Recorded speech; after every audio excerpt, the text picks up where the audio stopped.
what prompted you to then transition into looking at a role as a councillor and serving the community in that way?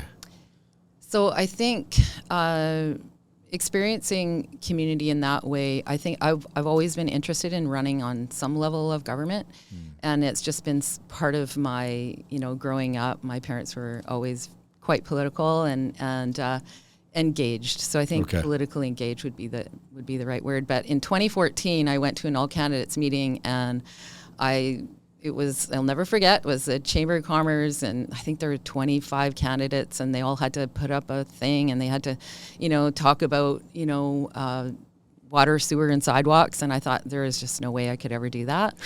And 4 years after that, I'm talking about water, sewer, and sidewalks. Yeah, there you go. And it really is a way to serve my community. Again, I think going back to previous, I feel like we're all called to make a difference, in some way. And, maybe there's a way that I can make a difference, maybe on a big scale, but maybe even just for, as policymakers, we make policy, and we vote on bylaws, and there's times when we have what they call,